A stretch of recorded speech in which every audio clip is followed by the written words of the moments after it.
Today I'm going through the characters I think have the best shot at leading the Resident Evil Requiem DLC. And I want to be clear about something from the start. I'm talking about who could be the protagonist, the main playable character, not just who might show up in a cutscene or a brief cameo. Because in a DLC like this, there's a big difference between carrying the story and appearing in it. The protagonist will probably pull other characters along with them. The rest can still show up, as connections, as support, as consequences of whatever that main character is doing. So let's go through them, in order, from most to least likely, and talk about what each one would actually bring to the table.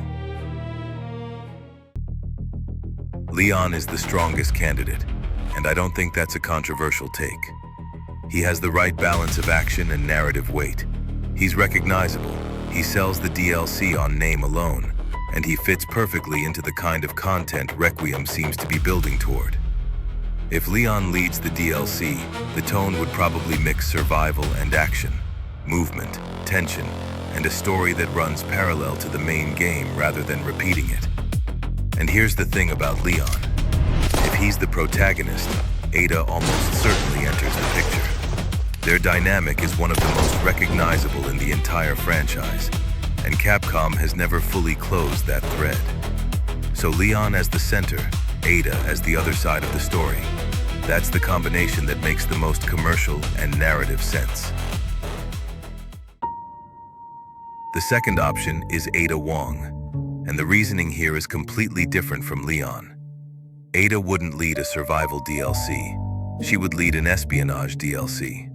Infiltration, hidden objectives, information that nobody else has access to. If Capcom wants a DLC with a different tone from the main game, quieter, more calculated, more focused on what's happening behind the scenes, Ada is the natural fit.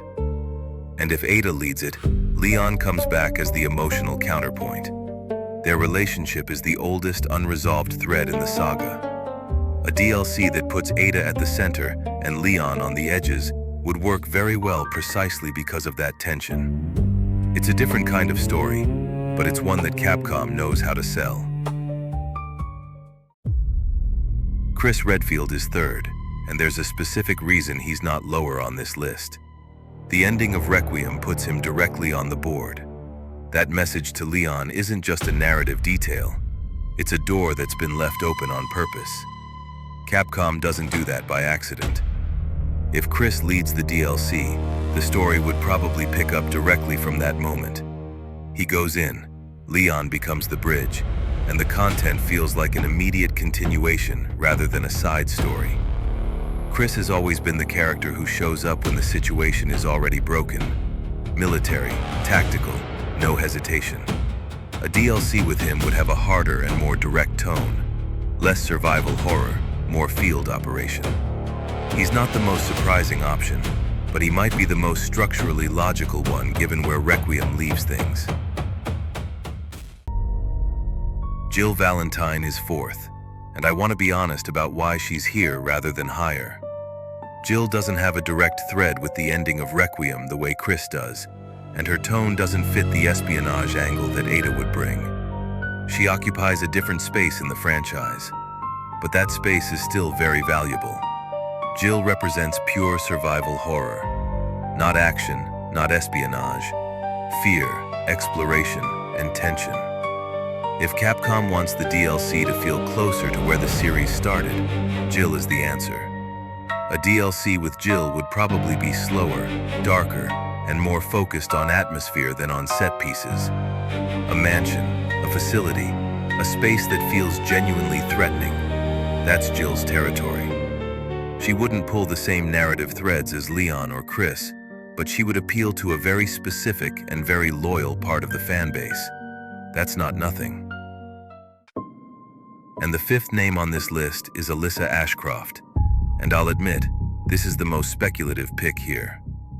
Alyssa isn't the most obvious choice, but she's an interesting one if Capcom wants the DLC to have a different layer, something more investigative, more focused on uncovering what actually happened, rather than surviving it or stopping it. Her background as a journalist makes her useful in a very specific kind of story, One where the information matters as much as the action. Documents, recordings, testimonies. A DLC with Alyssa would be built around finding the truth about something. She probably wouldn't drive the marketing the way Leon or Ada would.